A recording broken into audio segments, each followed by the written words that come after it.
UP के योगीराज में भले ही मिशन शक्ति अभियान चल रहा हो, मगर आज भी बेटियां पूरी तरह से सुरक्षित नहीं है। ताजा मामला उत्तर प्रदेश के पहासू का है, जहां बेटी से आए दिन छेड़छाड़ का विरोध करने पर दबंग मजनू और उसके परिजनों ने युवती के पिता की दे दनादन पिटाई कर डाली। धारदार हथियार से वार करके उन्हें लहूलुहान भी कर दिया। पीड़ित पिता का आरोप है कि 3 दिन पहले पहासू थाने जाकर पुलिस से इस पूरे मामले की शिकायत कर कानूनी कार्यवाही की गुहार लगाई गई थी। यदि पहासू थाना पुलिस कार्यवाही कर देती तो शायद आज एक बेटी के मजलूम पिता की ये हालत नहीं होती। सोशल मीडिया के माध्यम से यूपी के इन 4 युवाओं को पाकिस्तानी हैंडलर्स ने भारत में आतंकी साजिश को अंजाम देने का टास्क दिया था। मेरठ का रहने वाला पाकिस्तानी स्लीपर सेल का लीडर साकिब नाइक की दिल्ली यूपी के रेलवे स्टेशनों, बस और कारों में भीड़-भाड़ वाले इलाकों में ब्लास्ट कर देश को जनहानि पहुंचाने की पूरी प्लानिंग थी। लेकिन यूपी एटीएस ने मेरठ के साकिब नाइक, उसके गुर्गे अबरार, लोकेश पपाला और बुलंदशहर के रहने वाले विकास अहलावत को गिरफ्तार करके आतंकी साजिश को नाकाम कर दिया है। यूपी एटीएस को प्राप्त आसूचना के आधार पर एक गिरोह जो पाकिस्तानी हैंडलर से निरंतर संपर्क में था तथा देश विरोधी गतिविधियों को संचालित कर रहा था का अनावरण हुआ है। गिरोह के मुख्य सदस्य साकिब उर्फ डेविल पुत्र शकील अहमद निवासी मेरठ नाई का काम करता है। साकिब का परिचय मेरठ निवासी आकिब के द्वारा इंस्टाग्राम के माध्यम से पाकिस्तानी हैंडलर से करवाया गया था। आकिब के AK-47 के साथ कई वीडियो सोशल मीडिया के प्लेटफॉर्म पर उपलब्ध हैं, जिसके संबंध में जांच की जा रही है। प्राथमिक जानकारी के अनुसार आकिब वर्तमान में दुबई में रह रहा है। इसके पश्चात साकिब पाकिस्तानी हैंडलर्स, विभिन्न कट्टरपंथी ग्रुपों तथा अफगानिस्तान के कई नंबरों से जुड़ गया था। यह गिरोह रेलवे सिग्नल बॉक्स को नष्ट करने, गैस सिलेंडर से भरे ट्रकों में आग लगाने और राजनीतिक व्यक्तियों की रेकी करने का काम करने में लगा था। अभियुक्तों के द्वारा कुछ स्थानों पर आगजनी घटनाएं अंजाम दी गई थीं, जिनके वीडियो पाकिस्तानी हैंडलर्स को भेजकर QR कोड के माध्यम से पैसे मंगाए जाते थे। Pakistani handler Osama bin Laden, Farutullah Ghori, Kashmir Mujahideen, गजवाए Hind जैसे नामों का उल्लेख कर धर्म के आधार पर लोगों को भड़काने, वाहनों में आग लगाने के लिए उत्प्रेरित करते हुए आपराधिक षड्यंत्र रचता था। साकिब के गांव का रहने वाला अरबाब भी उसके साथ इस काम में जुड़ा हुआ है। साकिब तथा अरबाब द्वारा सोशल मीडिया के माध्यम से विकास गहलावत एवं लोकेश पंडित निवासी गौतम बुद्ध नगर को जोड़ा गया था। इस गिरोह के द्वारा गाजियाबाद, अलीगढ़, लखनऊ शहरों में प्रतिष्ठित संस्थानों, वाहनों और रेलवे सिग्नल बॉक्स की रेकी की गई थी तथा इसके विभिन्न पाकिस्तानी हैंडलर को वीडियो भेजे गए थे।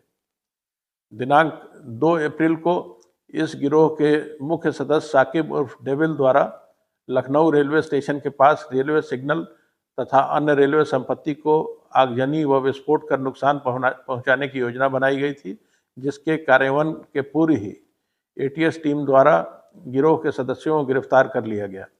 गिरफ्तार अभियुक्तगणों से 7 स्मार्टफोन बरामद हुए हैं, जिनमें महत्वपूर्ण साक्ष्य उपलब्ध हैं। गिरफ्तार अभियुक्तगण को न्यायालय के समक्ष प्रस्तुत कर दिनांक 5 अप्रैल से 5 दिवस की पुलिस कस्टडी रिमांड प्राप्त किया गया है। बुलंदशहर में 10 माह की बच्ची का अपहरण कर ले जाने वाले युवक की लोगों ने पकड़कर धुनाई कर डाली। दरअसल फौजी की पत्नी वंदना शनिवार को जहांगीराबाद में एक डॉक्टर के यहां दवाई लेने के लिए आई थी और इसी बीच उसकी 10 साल की बच्ची को एक बाइक सवार युवक अपने रिश्तेदार की बेटी समझकर उठाकर ले गया, जिसके बच्ची के अपहरण की खबर से पूरे इलाके में हड़कंप मच गया। पुलिस ने 2 घंटे की मशक्कत के बाद बच्ची को बरामद करके उसकी मां को सौंप दिया और आरोपी के खिलाफ मामला दर्ज करके उसे हिरासत में ले लिया। आज दिनांक 4 अप्रैल को दोपहर लगभग 1 बजे यूपी 112 के माध्यम से एक सूचना प्राप्त हुई कि थाना जहांगीराबाद के ग्राम जसर में एक 10 महीने की बच्ची का बाइक सवार युवकों के द्वारा अपहरण कर लिया गया है। सूचना पर तत्काल थाना जहांगीराबाद पुलिस, CO अनूप शहर, मेरे द्वारा व सर्किल के अन्य थानों की पुलिस के द्वारा मौके पर पहुंचकर जांच पड़ताल प्रारंभ की गई। सारे जनपद में चेकिंग प्रारंभ कराई गई। साथ ही CCTV कैमरे व अन्य तरीकों से खोजबीन प्रारंभ करने पर 2 घंटे के अल्प समय में ही पुलिस के द्वारा तत्परतापूर्वक कार्रवाई करते हुए बच्ची को सकुशल बरामद किया गया है। बाइक सवार 3 युवकों की पहचान हुई है, जो कि बाल अपचारी हैं, जहांगीराबाद कस्बे के ही रहने वाले हैं। इन्हें भी थाने लाकर पूछताछ की गई है। इनके द्वारा प्राथमिक पूछताछ में बच्ची को भ्रमवश अपने रिश्तेदार की बच्ची समझकर ले जाना बताया गया है।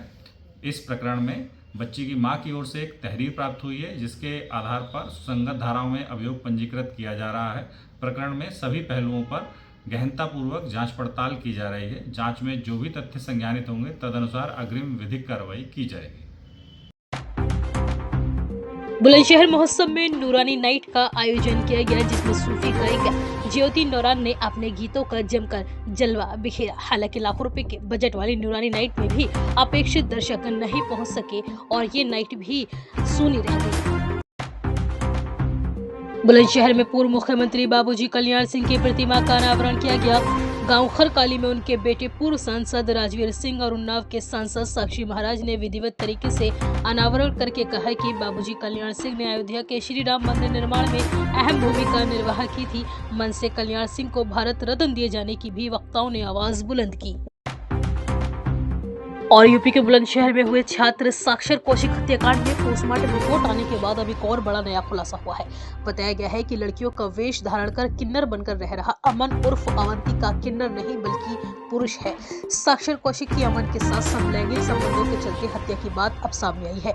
बताया जा रहा है कि अमन के दीपक से भी पिछले 5 सालों से समलैंगिक संबंध थे। एक दिन साक्षर और अमन को समलैंगिक होता देख दीपक ने उसकी हत्या की योजना बनाई। दीपक ने देवेश और शुभम के साथ हत्या की योजना बनाकर इस पूरी वारदात को अंजाम दे दिया और शव को जंगल में गाड़ दिया था। हालांकि पुलिस आला कत्ल बरामद करके सभी आरोपियों को गिरफ्तार करके जेल भेज चुकी है।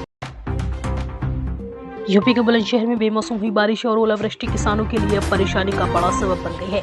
रविवार को पहासू, शिकारपुर सहित जनपद के कई कस्बों में हुई बारिश ने गेहूं की कटी फसल को क्षतिग्रस्त कर दिया। आलू की फसल को भी भारी नुकसान बताया जा रहा है। हालांकि भाकियू महाशक्ति के राष्ट्रीय अध्यक्ष ठाकुर धर्मेंद्र सिंह ने सरकार से फसल क्षति का आकलन कराकर आर्थिक सहायता मुहैया कराने की मांग की है।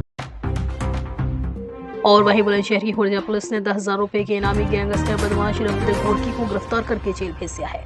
खुर्जा में हत्या के प्रयास और बलवे के एक मामले में वो फरार चल रहा था। इस पूरे मामले में एसपी देहात डॉक्टर तेजवीर सिंह ने बताया कि रविंद्र गोरकी पिछले 5 दशक से आपराधिक वारदातों को अंजाम देता आ रहा था और उसके खिलाफ अलग अलग थानों में करीब 30 मुकदमे दर्ज थे। और वहीं बुलंदशहर में रास्ता न देने को लेकर हुए विवाद में दबंगों ने ट्रैक्टर सवार मयंक की दे दनादन पिटाई कर डाली।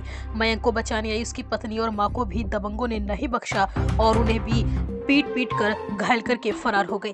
फिलहाल घायलों को अस्पताल में भर्ती कराकर सलेमपुर थाना पुलिस इस पूरे मामले की जांच में जुट गई है।